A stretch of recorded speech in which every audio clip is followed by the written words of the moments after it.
Daniela CG, and I'm co-founder of Black Ram Media Group. And today I'm joined by Tracy Lamourie, who is quite a notorious PR rep. And in full disclosure, besides both of us being in PR and working in the political arenas, we've been friends for a really, really long time. And the thing that's interesting about that is that we're on opposite sides of the political fence, and I mean like opposite extreme. We've been able to maintain our friendship through that, and believe me, that's its own episode, right? It might be an episode. Right. But this particular episode, we're going to focus on low voter turnout because we've just had a municipal election. Some of the places the voter turnout was just horrendous, really. And from a PR rep, that's a pretty interesting thing to see because it tells us a lot. So we're going to give you our, I guess, perspectives on low voter turnout, about voting in general, and how in PR or in campaigns and communications, how we manage that. So Tracy, let's start just asking, because I'm not concerned about voter turnout, which I know has everybody gasping. Are you concerned about low voter turnout?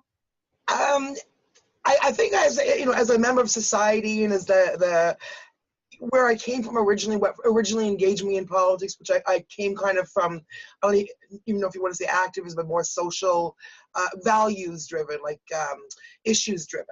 And so I kind of came into politics as a means to make change in various ways that I thought needed to make change. So from the perspective of somebody who initially thought that just get in there and the average person can, if with everybody's support, really make a difference, it would be disturbing. From a professional perspective, I absolutely understand where you're coming from because it's a known quotient, right? Then you don't have 100% of the people that you have to convince. You have this small percentage of the people that you know are actually out there. You know how they do those unknown people. You don't know where they're going to go. But when I was actually in campaign management, I was part of the 2011 provincial campaign.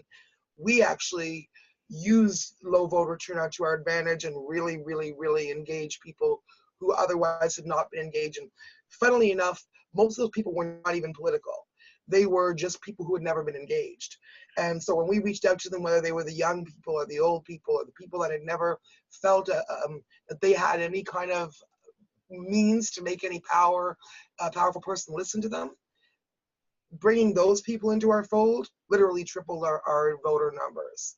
And most of them were people who had never voted, whether it was because they were young or because they were extremely disengaged. So for you, it was like a warm market that you could actually tap into. And that's what I did. I literally, brought them in. And they were not people that cared about the political flag we were waving.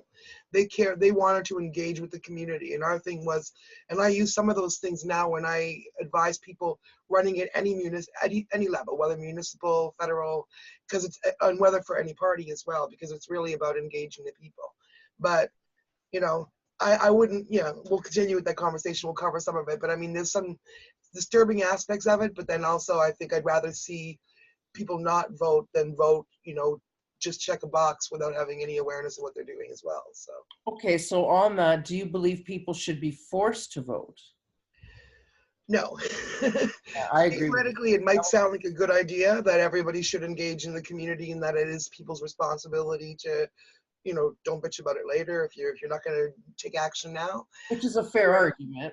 Right, theoretically. Right. But in practice, do we want a whole bunch of people who literally don't know what they're talking about, just picking a name on there, like on the ballot? How is that going to be helpful? Yeah, unless there was a box specifically designed for that mentality that says, I hate all of you, or you all suck, yeah. Or I hate this, you know what I mean? Yeah. Unless they can express that extreme, yeah, I think it's a dangerous concept. I agree with you. And well, it's funny because for the first time in this last election, I was almost, but for the last hour, I was almost in that position, a position that I have literally railed against for 30 years, that don't, people who are not engaged, who don't know the local. And the reason is I'm fairly new to my community. I've lived here 3.5 years. It's a community where one of the big issues right now, like we're seeing in a lot of cities around Ontario, is the transit thing and LRT. And the community has been split for, many years before I got here on LRT. as a newcomer to the community, I support the LRT. I'm not hugely educated on it. I see people being, making some interesting points on both sides. But what I really see is it's literally taken over our city council and our conversation and all the local papers for the entire time I've been here. It hasn't really engaged me. It hasn't spoken to the issues I would even care to think, the other issues that I care about, nobody's speaking about. When I Right. looked at all the candidates' websites, this is municipal, so they're not, party affiliated, even though we know they are. When I looked at all the candidates' websites, there was nothing to differentiate one from another. There really wasn't. Except for, they were all saying in my suburban riding that they were against the LRT because apparently that's what the numbers tell them to do. So whatever their political stripe was, the big thing they were saying was, I'm against the LRT. So if that topic didn't engage me, I have no way to know who these people are, how they might vote on anything else, who's whispering in their ear, whose voices they're listening to, other than perhaps unfairly judging them from how they may have run in a federal or a provincial campaign. Fair enough. Fair enough. Now, I'm sure a lot of people like you see the same thing. They all say the same buzzwords, right? It's all the same jargon. You don't even know who's what anymore. Yeah. So how do people keep from becoming cynical? Because for me, when I'm seeing low voter turnout, as much as I love it, when I see low, and that's a total professionally selfish thing. As a citizen, you know what I mean? It's something else. Yeah. But however, when I see low voter turnout, what I know is that the voters have become cynical. They're exhausted. They're not happy with their options. And I feel like not voting at times is the protest, right? So, But does anybody hear that protest? Is always the question. Like, does there, because from working in back rooms, and I know from working in back rooms that nobody's sitting there having a conversation about the people that, oh, wow, I hear that Bob didn't vote because he hated us all. Generally, that's not happening. Well, I guess it is. But generally, I think that they're more interested in the people that are speaking, whether it's those against them or whether it's those for them. That's the messaging. Those are the people they're aiming their message at. And often that's the special interest on one side or the other, because that's the voice, right? It's not so much the... Yeah, thanks for outing everybody, Tracy. Okay, but let's talk about publicists who came from issues first. They're having this. I think I have this eternal battle. No, I hear you. So let's talk about special interests, because there's central interests and then there's communications advisors, right? So a communication advisor takes the narrative that special interest needs and then takes the narrative that a candidate needs, right? And finds that happy medium that makes everybody happy, non-committal, either vague, or when we go on hyper-partisan attacks. And you and I had this discussion the other day where you said that your frustration, and I'm going to paraphrase you if that's okay, your frustration is that our job is to hyper-sensationalize headlines to be clickbait. And sometimes it's not completely representative of the substance of an issue. And most voters make their judgment on that headline, and I hate him for doing that, and we didn't read the fine print of that article. Yeah, and it's funny that, because there's an article going around too that it's like a little thing that shows that people share things without reading it. Yeah. Headline is different from what's in it, and people are responding just to the headline. 90% of people are showing that they're not even reading the content, right? And as someone who's not only in PR but has been a writer, for media before, not just press releases, but in the past, I've been media, and also as on the side of some of the work I've done, I've been the subject of media. That's where that lesson was learned, because recently there was an article written about us, and it's funny, twice in the last 2 years I've appeared in. One, I was just like one of a crowd, and the headline was, it was actually regarding legalization of cannabis. This was a year and a half before legalization. I remember this. And the headline was something like, "Tokers take to the streets." Nothing horrible. I remember. But when you're one of the people in the picture, and I was like, what we were actually saying was almost defensive. like I felt like, but the reality is for media, that was a good headline because it's going to grab someone's attention. It really says, quick, what happened, and then more recently, there was another one. We were on the cover of the Hamilton Spectator regarding some other work we've done stateside. And this outs me at what side of the political spectrum I'm on from what they're called. But I mean, the headline was sorry, two bleeding, we're just talking here, right? Just Right. two bleeding hearts and innocent guy on death row or something like that. Well, when I saw that, I loved the article. The article was absolutely fantastic. I mean, Was fantastic. I loved it. But the headline made me cringe. And that's the editors. The editors do the headline. But another friend of mine said, who's a writer, said, Tracy, that's actually a good headline. Yeah, it is. Or And maybe it was you that said that. But somebody said it was a good headline. That was me that said that to It you. was you. Okay, so you're a writer too. There you go. Yeah. And you made me realize that's right. If I'm writing it or I'm the editor, that quickly gets it places who people are, not just mountain residents or something. It says who they are. What it kind of places the story in the headline. Right. So, but as the person in the headline, you're like, that's not fair, and it's not quite your message. Now then we talked further, starting on that conversation, we talked further about how politically they do on purpose. They'll have, a reporter will try to like do a gotcha on a politician and his strategist, or the politician will have his messaging, and it's a bit of a back and forth game. And meanwhile, those people who aren't in the back rooms don't understand any of this. And they just see that headline. Further, they don't even read the article. And they definitely vote on it. That's what's scary. Vote on it, exactly. Yeah. And get angry at their friends about it. And, yell at their family and delete Facebook friends. And, right. We've seen that happen. Mood actually gets super incendiary, and I'm guilty of it too. Like in the last election, things got really heated. You and I never get heated. It's funny. We're just like, don't drink the Kool-Aid, Tracy. Stop. But you know what, though? I think you and I should almost teach that, because if you and I, that we're operatives, you know what I mean? So we're working on candidates often on opposite ends of the fence. Mm-hmm. So for us, this is everything. This is personal because we only work with people that we align with, and it's professional. So our whole livelihood is attached. So if me and you can maintain a good friendship through all that, nobody else has an excuse. Yeah. Because technically, you and I are enemies. Right? Which sounds hilarious to me. It is. And yet we've collaborated on unrelated projects. We've done charities together. Like, we're often in each other's... We've worked together more than we've worked against, in any sense of game. Then we'll go out drinking. We'll battle on Facebook and then go out drinking. You know what I mean? So... but we never battle in a way that, it's always ideas based, and it's always, and that's what it comes down to. It's respect. Like, it's very quick. I'm so over Facebook arguments. I won't even sit there and debate, because what's the point? I don't mean with someone like you that actually engages and talks, but I'm talking about, the random, you'll post something and then someone's random friend will come in, they're super heated up and they're like a foot soldier for whatever party they believe in, and they don't even understand the fact that at the top level, all these guys are, shaking hands and working together to some extent. They're loggerheads, but they're also working in the same building, not strangling each other.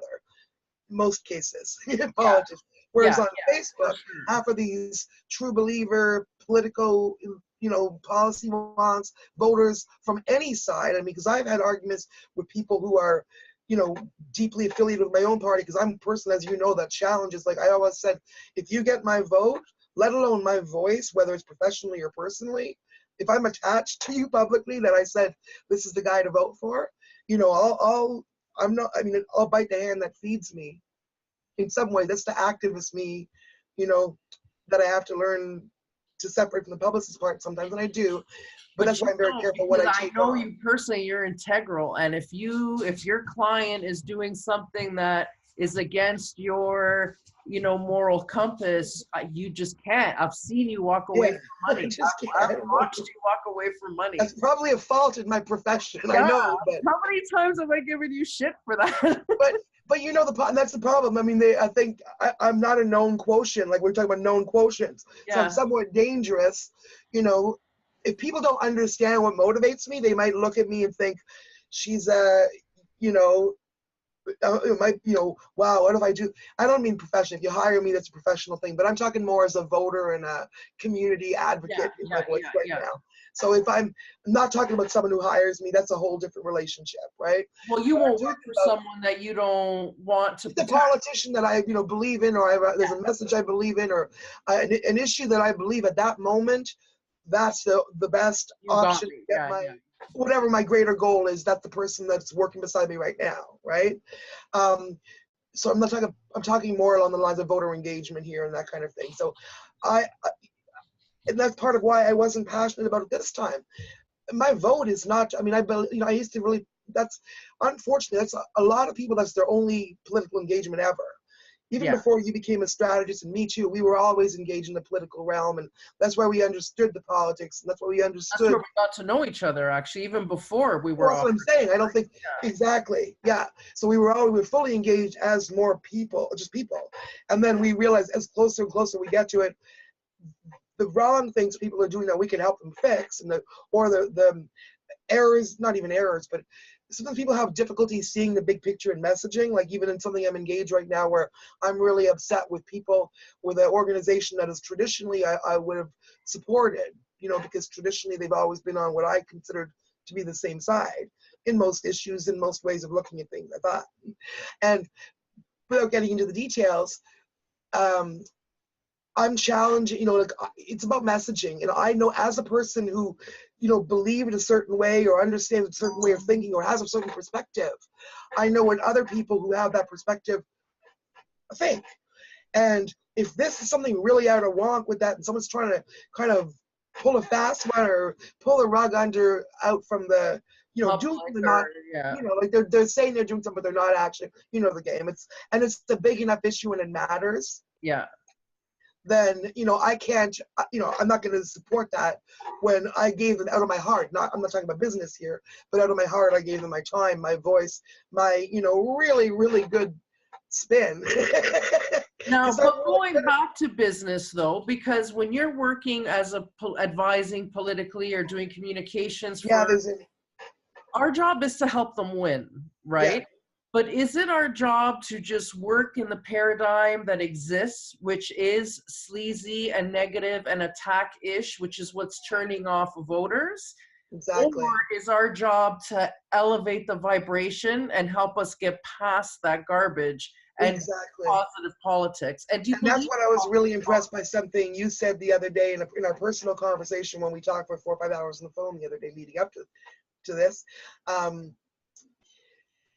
When you were talking about working in the realm that you're working in now, for the party that you're working with now, and how when you work with people, you bring a lot of yourself to it, and you're not going to be engaged with anything, and instead of seeing what the differences are, which sometimes to me those differences are like, maybe you said, well, you're being not fair, Tracy, you have maybe some preconceptions you have aren't actually the reality that you're seeing when you engage with people. And that's true, because nobody is a caricature. And so if you're finding people that are good, even if they've gone, or if I were to find someone you're saying that's, found a different realm to what they think is the right thing. Most of the time, if you talk to people, we all have most of the same greater wants. Most people are doing the things they're doing, whatever political party they're choosing to do it in, because they actually believe this is going to get, the right, generally to the place where we're going to go. Right. And then, of course, some people are just doing it because it's a great career path. But most people, even within that, they're still going to pick a party. Yeah. Even if it's a great career path, unless they were born into it, and it's, they're still going to look at it and go, well, where is it? Sometimes it's going to be really mercenary, where what party has this sort of framework that I'm able to work in, and I'll have a little bit of freedom to do this, or is it really top down? But I was impressed by what you said, that you're actually finding that you're able to make some personal change on a level that you can really see based on policy or with particular candidates and that kind of thing, that makes you feel good at the end of the day, beyond the color of the flag or the sign on the lawn. Yeah, right? Like for example, in Niagara, there was one municipality where the election was really hot, and there was a lot of libel and slander and attacks and, all that. And, the first instinct, especially my personality, is to attack back, right? And that's what people hire me for. Yeah, you find those holes, you know, it's Right? natural, right? It's Yeah. natural. But I was also hearing all this public discourse about people sick of it. And I Yeah, was sick of it. And I was yeah, sick of viewing it, you know? So I thought, well, this is the perfect personality because this candidate is incredibly love-centered, very, you know, innocent and beautiful person. And I thought, here's a chance to maybe, you know, where other people attack, she educates. Where other people gossip or say negativity, you know, focus on the platform, focus on the commitment and on the, you know, why they're capable or why they're the perfect person, and not worry about everybody else and what everybody else is saying. And it was an amazing response.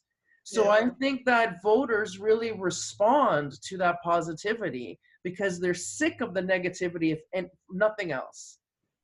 So that's And just my here's an experience. interesting question, and I guess this is more a question to you. I asked a lot of people this, and I'm still trying to find the answer to myself. As voters become more disengaged, and there's always something, I mean, we're never going to find, at least I'm never going to find, a party that is going to align with me on everything, even on most things, probably. Because the party that I find that traditionally I would have, you know, there's just so many things, you know, the older you get and the more you see the way different things work, the less black and white things are, at least I find that. And I mean, my values have never changed. My core values have never changed. I can't see them changing, but I'm always open to, I mean, I always learn. And the more you learn and talk to people from different perspectives, the more you learn that sometimes there's different ways to get to the same goal. And a lot of times you'll learn that some of the people that you thought were your opponents, like you and I, like if we had never met, for example, and I just Yeah. hear Daniela, this operative from over there, well, automatically, if that's all I know about you, and that's all you know about me, first thing we're thinking is, Yeah, whereas, right. Because you're whereas gonna think 90% I'm a of corporate everything, monster, and I'm gonna think you're, you know, you're just gonna some, you know, end the but industry. You know. and that's the same, not even just with politics, but you could say the same with an issue. Like there was, Yeah. you know, issues that very issues that people don't agree on very often. Like I was working in the stateside from wrongful convictions and innocent projects led into work against the death penalty. That's Right. a hugely incendiary issue, almost not quite, but almost to the level of abortion and that kind of thing. Yeah, So for death sure. penalty, and actually, I mean, when you get in, if you depending on who the audience is, you're talking about it can't get worse. You're talking about horrible, horrible things, the worst things humans can do to each other, etc. Right? Yeah. So in that realm, when we're doing that work more than any other work, you become very black and white, like everything. It's human nature because you're in something. So the people who were, there's this culture, and you know, in Texas is not gonna. There's pros and antis. You don't know what that is, but that's.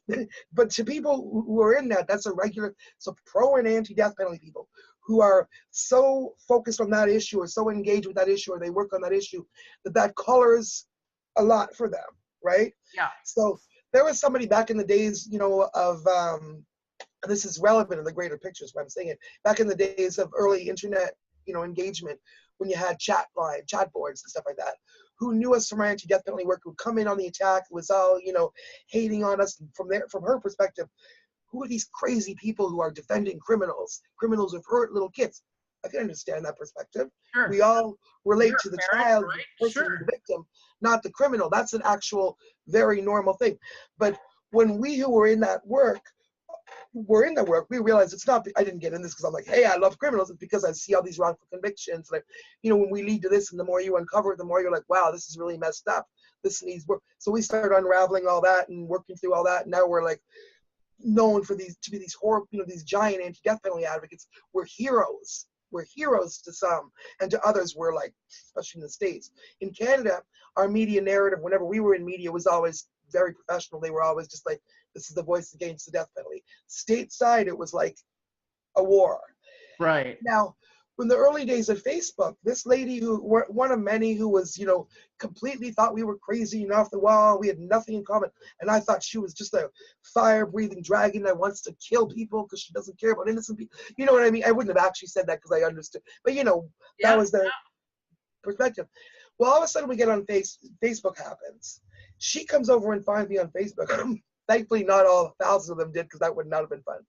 But she came over and starts arguing with me in my inbox on Facebook. So we're back and forth the same way we used to be on the old chat line, blah, blah, blah, for about 3 days. She's mad. I'm not mad, but I'm trying to engage her. And shit. I finally said one day, and I don't even know what hit me to say this, but it was a lesson I learned. Honestly, everybody in the world, listen to this. Think about this. Stop yourself sometime and do this. Because I finally said, you know what? We're going to stop. I want to propose something to you, complete stranger that I only know over the death penalty issue. I'm going to send you a friend request on Facebook.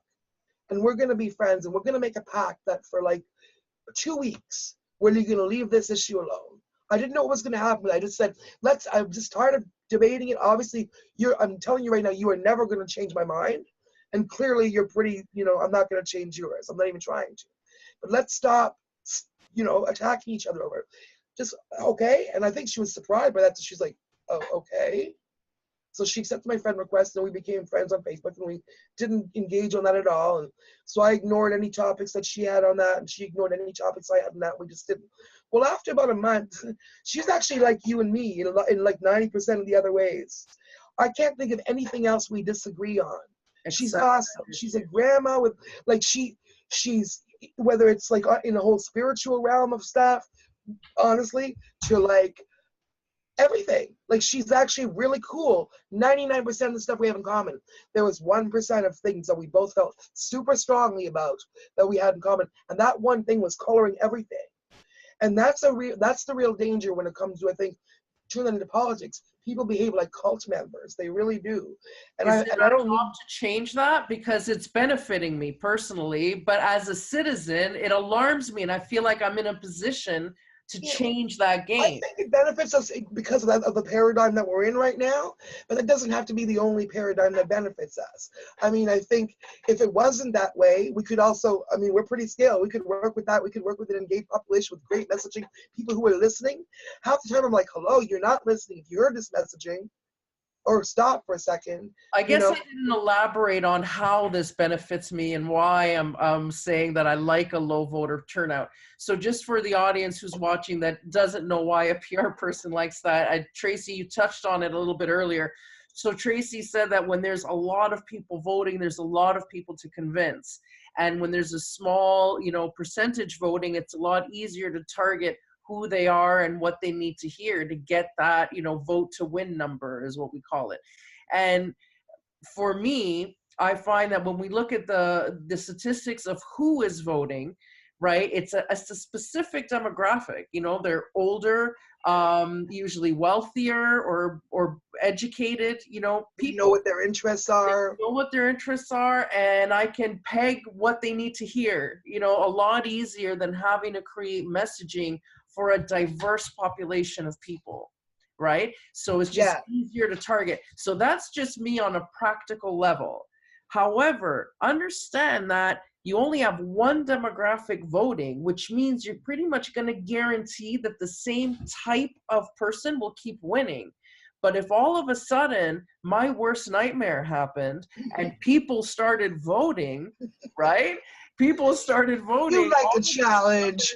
I've never seen you back down to a challenge. Put me through it. I'm ready. But if people started voting, there would be change. There would be change because the majority of people are not in the same position as the minority voting. And the minority voting are voting for themselves, their interests, not the interests of everybody. Yeah. So if everybody wants it to suit everybody, everyone needs to vote. Pretend you didn't hear that. Yeah. Forget I said that. But yeah, people need to, people honestly should be educated. And, back to the thing about should people be forced to vote? No, they should. That doesn't work. But you know what? We really need to engage people, educate them to even ask those questions. And I'm talking about a high school level, like elementary school level. Why are we teaching everything else but not how to live in the society? And it's funny, I made this point. I was looking the other day through different school options for my son. And I was looking at, because we're looking at X-Zone programming, right? So I was looking at public, I was looking at Catholic just because I could go into that program if I wanted to. And I was looking at private options just to see what's available and what's there. And I noticed that all of the private options, whether it's, the ones, I don't remember the name, but the one that all the international people say, people too from all around the world in Hamilton, or the ones, Bishop, whatever, the girls' school in Toronto, all of them. They all literally have in their curriculum and on their front page, when you look at what they teach, leadership. You don't see that in the public schools, and the reason for that is because they're teaching those people to be leaders, and they're teaching the rest of us how to listen to those people that are leaders. And I'm not a conspiracy person, but that is pretty glaring when you look at that right there.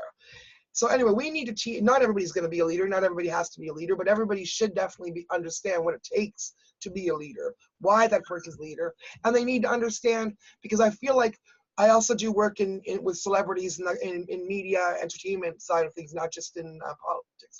Same thing. People are often so disempowered that they really feel like the people on the television, whether it's an entertainer or a politician or, a client that I got on the news that day who happens to be the expert on that issue because he has a good publicist. They think that those people are someone else. They're those people who get on TV and do big things and can go and know how to become a politician. And then there's me, who my only option is, McDonald's, or maybe I can go to school and be a nurse. Or people don't understand the system, and we don't teach that.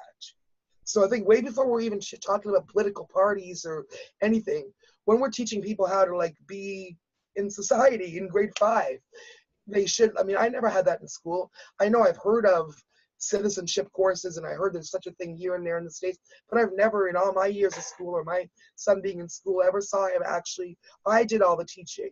I made sure he went out knocking on doors with me to teach him about voting, to teach how that guy got the pamphlet, what the procedure is, because it's not magic. And if people knew that they could do it, then they would have a better understanding of what can be done there. People's expectations are often too high, even on their political leaders. We spoke about that the other day too. You were saying in one race they were mad the mayor hadn't solved the problem of addiction in the whole city. Yeah. So whatever city that was, or whatever stripe that mayor was, that's exactly indicative of the people expect. And that's why I no longer want to be a politician. I always tell people, pick your favorite for, where they're ranting about Trudeau or Harper, and I've done my rants too, right? Yeah, I'm a ranter. Rant against Trudeau, Harper, Mulcair, any of these guys, I don't care. Give me a name, right? And for this example, doesn't matter who you're mad at. But if you or me or your best friend or your mother took that position tomorrow, if you're happy with everything they do, then they're a dictator. Because the whole point is, when they get in, like you said, there's a balance. And even, the voter votes for their interest. But once the guy's elected, whether they can, they're going to do whatever for their, inevitable. But at the same time, they're now in government. Part of that job is also to, make sure the wheels of government keep turning. And so they can't completely ignore, they have to, it's got to be, in a perfect world, the marginalized are being considered, and also the big business corporate guy. And they both absolutely need to be considered. And unfortunately, people on either side of the political spectrum, who never want to remember that a bird doesn't fly with just one wing, always want to they want to demonize one or the other. Yeah, what do I always say to you? We got to serve the Kool-Aid, not get drunk on it. Say it again. I know, exactly. I think about that all the time. Yeah. And and you have to advise people that sometimes too, right? The voter never gets it, but we have to advise our, politicians or people who want to be in politics about that. So how does, because I know that lately you've been pretty sucked dry and disillusioned because you've had resistance with your party in terms of disagreeing with some of the positions they've taken on very key issues for you. Going back years, yeah. How do someone like you, move forward? Because you're in the same spot right now a lot of these voters are, where they're tired, they're exhausted, they're frustrated. Like you said, you can't find a party that ticks all the boxes. Yeah. That's part of what. Yeah, I guess I'm asking myself a lot of these questions moving forward about, because at one time I was a passionate voter. I loved elections even before I got engaged with them. That's why I went there, because I loved it. It was already fun. It was, so I used to love that challenge, and I get that, feeling like there's a person that's doing wrong, and I'm going to fix it. We're going to get that, and we're going to make it better. And, now that I now that I know more about, you know, once that passionate person actually gets in, how much they can actually, as one person, even accomplish without, you know, another 150 of them, and they're all, you know what I mean. I guess I ask myself now, what should we be voting on? This is what I want to ask you too. Like, do we forget the issues for a second? But when we make our, not you, not someone like you who's working with a candidate, so you know where you vote. But say you were not, you know, affiliated in a professional way with any kind of candidate, right? And you're just feeling a little like it's all bullshit, and these guys are all playing a game, and it's all, we know enough about backroom strategy to know what we're hearing isn't always what we're getting, or we're not getting the whole thing, or we're getting fed a little bit of it, or, you know, not that I'm saying anybody's lying, but it's about messaging, and, you know. So do you vote, should people be voting based on the party leader and the policy, or their local candidate? And I literally have answers for both, and I kind of believe, I mean, I have no answer for that, because I think that it's strongly weighted on both sides. Yeah, But, and I'm with you. There's two. I kind of feel like it's an equation. You know what I mean? It's not one or the other. Is different that every time. they're both parts of an equation. So on the one hand, your municipal candidates or your regional candidates, they have the most impact on your day-to-day life. They're the ones that are going to decide on things like your safe water, your waste management, your ODSP and welfare, you know, the stuff that people depend on. So on that level, both the candidate themselves and their personal positions matter, but often, even though municipal candidates are not affiliated officially with a party, right? Sometimes they all vote, so they all have a preference. And I can Exactly. tell a lot about a person without being stereotypical, right? About from their political leanings. So knowing that is important, because you know that mentality is what's going to shape, you know, how they make a decision. That's And for municipal, but then when you're provincial and federal, and I used to want to be in politics, and I remember it was funny. I don't know if anybody remembers David Sabucci from the Mike Harris government. yeah, Back in the Mike Harris days, I was the one. I was even in Now magazine with a sign at the front of the. We're like right at the front, you know, yelling. of And he course. was, and he personally was one of the guys that took a lot of the hit of the Harris government, because he had a couple of missteps where with the tuna, he told people to haggle for tuna. We really can't do that at the grocery store, and that kind of thing. So anyway, he was a big idiot, bad guy in our activist minds, right? Maybe 5 or 6 years ago now, he kept coming through my Facebook feed, just friends in common, being in the political world. And for some reason, and it was never anything political, it was always like his dog and a nice dinner, he seemed like a nice guy, you know. And I don't know why, but I sent him a friend request, right? And then we were friends on Facebook for a while. Once in a while, you engage with a little thing here and there, nothing really. For some reason, like 2 in the morning, this is when I guess I must have still been in the mode of considering running for politics, because I've been approached by 2 different parties, 3 actually, if you want to count, but 2 serious parties at different levels at different times to consider running, right? And I got this close to it before, and I was, you know, not counting municipal where I ran for school board. But anyway, when I was having this discussion about, because I understand it's top down and you have a job, even if you're not the party leader, when you're representing a party, you have 2 jobs. One is to represent your constituents, and definitely the other part is to represent the party. And you have a boss, and that's the party leader, and you also have a boss that are a million bosses that are your constituents. But at the end of the day, you got in there representing that party. And I as a voter hate when people cross. I hate when people are elected, and then, you know, in that 4 years while they're elected, they cross the party Yeah, before. you do. I hate it as a voter, because if I voted them, say I didn't, that's where it comes in. Do you vote for the person? Because if you voted Okay, for the yeah, I guess person, so. yeah.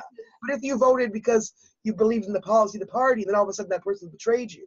If you Right. voted for the person, and then and you believe in their ethics and that they're the ones doing the right thing for you, and you really know that, and then they cross the line for ethical reasons where they're saying their constituents aren't being, but still, that's a really delicate balance, because it can look really opportunistic, and Right. it's like, I said this and now I'm just saying the opposite. And I think the voters should be respected and have, you know, like you had the chance to, you know.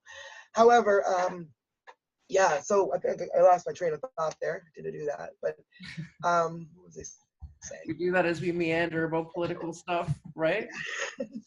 I get too excited. Like I said, we're political animals. Like, it's a challenge to me. It's fun, and I still have the argument in myself about what originally brought me to politics, and then all the cynicism on top of it. Well, And I'm really like conflicted right now because on the one hand, the paradigm, I've learned how to swim it and it works well for me. Low voter turnout. I know that these are engaged, educated voters, so all I have to do is speak on issues, you know what I mean, and we're good. But there's this citizen side of me that feels like I figured something out that voters don't know. They don't realize that they could actually affect change if they mobilized. And I feel like it's my duty to A, inform them so there is a higher voter turnout, which will then make my job more difficult. And B, I forgot what the B it'll is. make your job more challenging. Challenging. It'll make my job more challenging. And again, you never back down from a challenge. So No, I never do. I never do. You know, I just, oh, that's what it was. I then B, I think it's our duty as communicators to try and sell the idea of positive politics, which is hard to do in a very, you know, with the US political system so close by, and they're becoming more and more hyper partisan.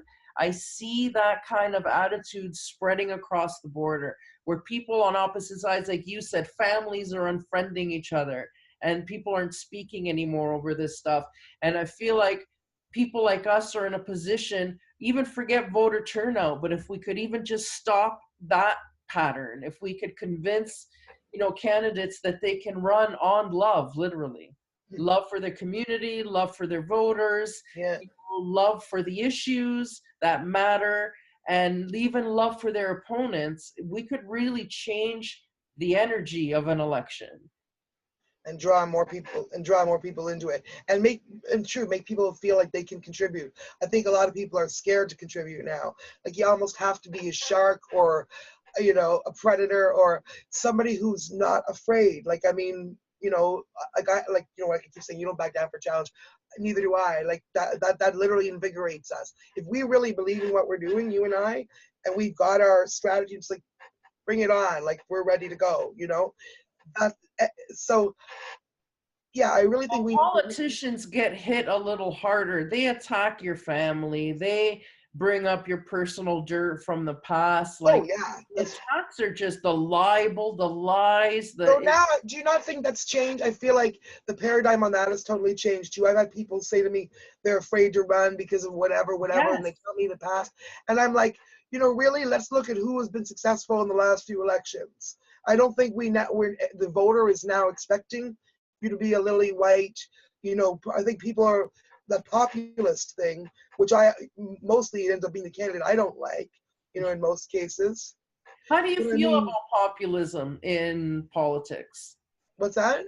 How do you feel about populism in politics? Well, Like, let's define it first, because a lot of candidates, people don't right? understand what it means, right? They just think populism means just popular, which I mean but it's more aiming without party line at what it's getting votes based on what's popular. Well, in some ways, I mean, you can make the argument that that's what the voting system is supposed to be, right? You're supposed to be speaking about issues and whatever people are liking, that's what's going to be. But the problem is, we talk about how we serve the Kool-Aid and how people in our, and how, but I mean, and the media serves the Kool-Aid, and those, whether anybody's actually meaning to serve the Kool-Aid, that's what those quick headlines do. That's what those, especially since now we know that 90% or whatever the percentage of people don't look further beyond the issue than, the line they heard. We talked about an issue in the news recently where there had been a headline. I understood enough, about the way this is done to get the whole story from the headline, which happened to be correct, but I understood that most people would not have got that. And that would have left one understanding in the voter's mind. You were saying, yeah, well, a week later, this understanding went. But I've always said, too, that's a difficult strategy because sometimes you don't get that chance to explain. And, Yeah, one people thought heard is the left one there, thing, and they that's, run with it, and it's you really know, hard to put the message out there that the and it could just be because that person was only engaged for that 1 minute and heard that, and then they never paid attention to anything else in politics the next 2 years either, and that becomes the defining thing, or even like first impressions matter, like we said. If we know one thing based, if we're judging each other, whether politically or socially, based on the one thing that we know about each other, we're probably discounting 89 other things where there That we is have in common. in Yeah, common. And that, I think, is, if people really realize that, that would change the political everything. I mean, right there, that would feed I into agree. Maybe about, that needs to be the messaging. A, read the article, don't go by the headline. yeah, And B, you understand that the people opposite the fence from you, you might disagree on some key points, but the bulk of what we're all looking for is the same. So yeah. the vitriol, the personal, Find those, find the points of connection, and yeah, work on those. You know, there's always, and I don't know if that's. I mean, that's more about how we fix society, how we fix the system, yeah, than I it don't is know how good a about political than it strategy. is about how we serve our particular clients, or even Yeah, whatever party you might be working for. It's more, but I mean, in the long run, if more of us were engaged in that, then we would have a better framework of a better system in which to work with. That maybe it would make parts of our job harder. It would probably also make parts of our job easier. We can't tell, because there will be a completely different shift. you And we'd know, have, for me, Tracy, I would love high voter turnout if it meant the voters were coming in educated on the issues and yeah, making a vote based on their true opinion and not a misunderstanding of a headline.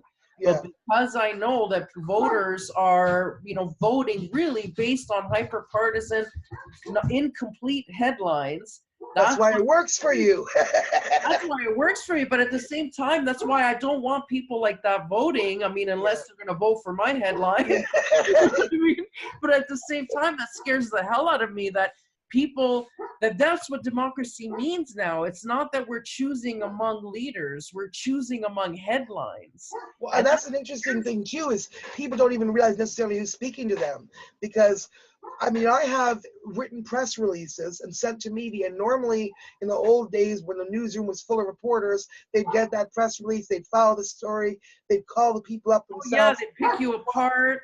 You know, but you've seen yourself. There's been occasions where what's happened instead is they've literally taken my press release, taken off the for immediate release, and removed my contact information at the bottom, and That's right. printed my release as an article, I'm your which witness. is great for my messaging. Awesome. And I'm Yeah. telling the truth, I promise.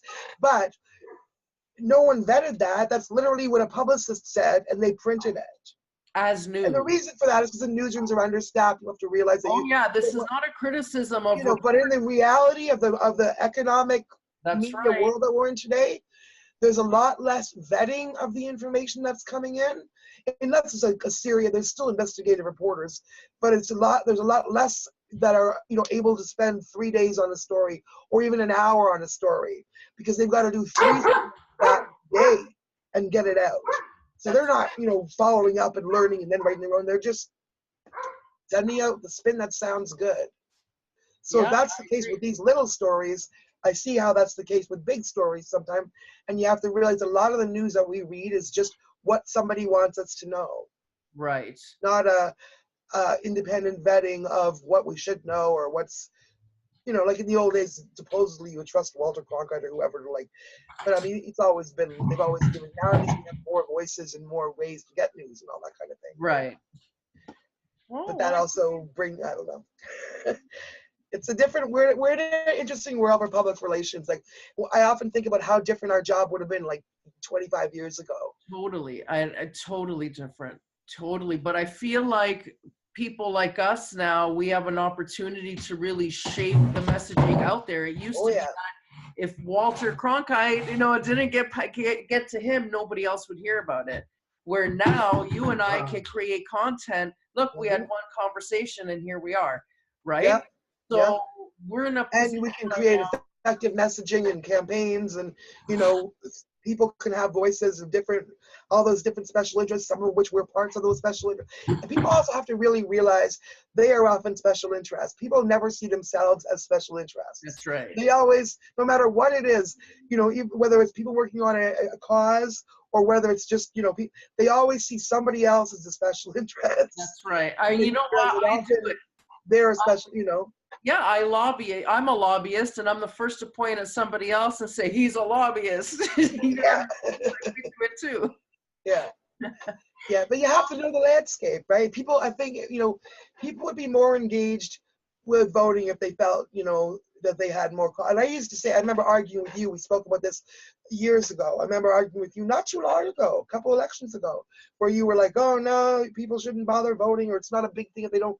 And I was all, you know, just hugely passionate about how everybody has to vote because this is our, you know, I don't know. I remember I would say to you, Tracy, stop telling stupid people to vote. Like, you know what I mean? Well, yeah, that's true. The fact is, there are a lot. Oh well, let's not say that. But you know, there are a lot of people that just don't necessarily vote based on and They're do a just lot of not things based informed. on. And you know what? Some people, you're working 12 hours a day, you're raising 3 kids, like you've got time to worry about someone's talking points. You Well, know? even I'll put it this way too. Like, I'm not kidding. In the federal election, and you're gonna be like, it's your fault. But in the federal election, this, I mean, people verbalize this to me in the federal election, but I'm sure it was the same in other elections. People will literally come up to me and say, who should I vote for? And I'm always like, I can't tell you that. I never ever answer that. I've always say, well, tell me what you, because if someone's gonna ask me, if they want to know how I'm voting, I'll tell them it's clear, right? Right. And I'll tell them why, and I'll be all. But if someone literally comes up to me and says, "Who should I vote for?" I will never just give my guy. I'll say, "Well, wait a minute, because that's like, I don't know. Who should you vote for? What do you want? Like, why are you voting? What's your?" You're a better person than me. You know, like, do you general? And so I have people say they don't even know if they're right wing or left wing. They don't even know what that is. Yeah, You know? yeah. And I'm like, okay, so what do you think about that? Okay, I'm literally trying to walk them through it. Okay, yeah, it sounds like you're more conservative. Go vote conservative. I've done that, you know. Or you should come with me. I think you're more of the you know what I mean? So there's been times when I was like actively campaigning, and I've told people, yeah, like, I don't think what you want is actually what, you know, the party I'm standing for. Like, it doesn't sound like you're aligned. So you're probably pissed off if you vote for them. So probably you should look deeper and vote, you know. So now I'll just tell you, you know, stakes are high, vote my way. But anyway, I was going to say the federal election. Which is The federal election, though, literally, I counted 28 people verbalized to me independently. Like, I didn't go ask people. They literally said to me the things that I had posted or said had decided their vote. Some of those people had never voted before. So I don't know if it's like I was just really good at the, you know, putting it together, or they just had faith in me, or what it is. But that was like a massive number of people to literally approach you and say you changed the vote. I was not being paid for that campaign. Somebody owes me money. Well, I think people wanted to be educated and they don't know who to trust anymore. I bet you those people have seen you over the years and they know that you're integral, because that's one of the things you are known for. So, you know, they feel safe asking you that question. To me, it's sad that people have lost their own compass to either not be interested or just not have faith in. And have faith in themselves or their own understanding, even of. They'll say, oh, I don't understand politics. Well, it's not a crazy thing. Just pay attention. Right. It's not, you know, just look to see who, especially on a local basis, who are the people. I mean, one of the people running for city council here, she was literally 2 doors down from me. Right. You know? So yeah, maybe it's our job to make that information more accessible, and also to advise our clients in a more positive direction, and not just falling into attack politics because we know how to play that game, but actually upping the level to talk about the issues and integrity and things like that. Yeah. Well, yeah, because ultimately, you know, whether they're telling the truth or not, most of the people that we ask why they're getting into politics, their answer is not going to be, well, I just thought it was a good job for myself. Whether that's part of their, you know, they're going to say, oh, because of the community or because of this. So if that's the case, engage with the, you know, a more positive way, because right now we've gone. I think it's even 10 years ago, you couldn't even have made the argument how negative it's gone. Like, it's gotten so negative that it's literally toxic now, and that it literally closes off any hope of conversation with someone who comes from a different perspective to begin with. It's so polarized now that, you know, for many different reasons, from the candidates to the conversation to the media to just, there's no. And when it comes down to it, actually, that's really negatively changed politics. Because as much as it's our job to get people in, once they're in now, the big problem is half of them are no longer engaged in doing their job and serving their constituents, because the camera is on them and they have to be deeply engaged in attacking each other.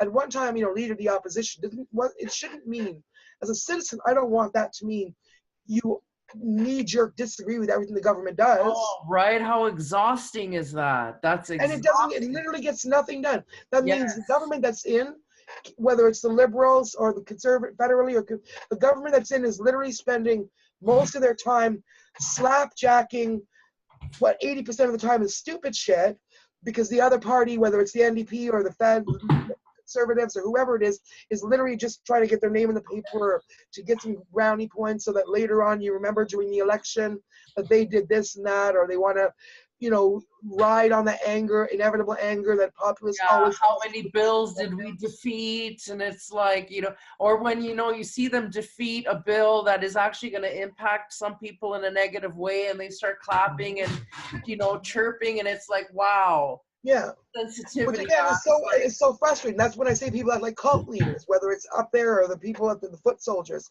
in the end, the government of Ontario that's in right now, that's the government that I strongly oppose getting in for my own reasons as a mom of an autistic kid and all that, like just bad memories from, previous stories in the media where I started with that are going to be very difficult for me to, however, even though that's the case, and even though I have a long history of being a loggerhead with conservative governments and all that, when a government does something to be applauded, it is to be applauded. Just I'll like, credit you for that. Absolutely. I've witnessed you do that. I mean, and just the same, and same the other way. If the government that I supported it does not to be applauded, and not because not if everybody else is mad, but if I'm mad, because there's always a million reasons to be mad at a government. You know what I mean? And going in usually with my vote, I'm not naive. I'm not, hey, they're all going to solve my problem. It's going to be exactly what Tracy wanted. I usually know going in what the points are that I'm not happy with, and they don't usually change a lot. So by the time I've made my vote, it's like I'm not surprised by the bad behavior of anybody, I guess I'm saying, because usually, unless it's some weird thing that someone does personally, I generally know where. I mean, that's why I only vote when I vote when I know, right, and I know where things are going and who the characters are and all that. But So I guess that, you know what, that I think summarizes it perfectly. Vote when you know. And if you want to be more engaged, then stop just reading the headline. You got to read the it's articles. possible You to got be to do your engaged. Yeah. homework. You Talk can to your engage with anybody. candidates. You spoke of how you engaged with the current prime minister when he was just a brand new MP of Papineau, and so did I on my issue. You were talking, I think you were saying partly about fluoride at one time. We were approaching about the death penalty. He was a new MP. He wasn't the powerful guy, but we make those conversations. We make those connections. Target people that might be able to do things, or that you might be able to educate, and engage with them. Don't be afraid. Whether it's you don't have to be a publicist to do that. You just have to be Yeah. a citizen. You And can just call educate up your and voter on, because so many times people are mad because they don't understand your decision. they And don't even know you can just call that guy you see on TV and say, you're my MP and I want to sit down with you, please. tell me why. Explain to me why. And sometimes when you understand their reasoning, when we can get past why we think something should happen, and then we understand on the political ground why that wouldn't work. Yeah. You know what I mean? It's a whole different thing.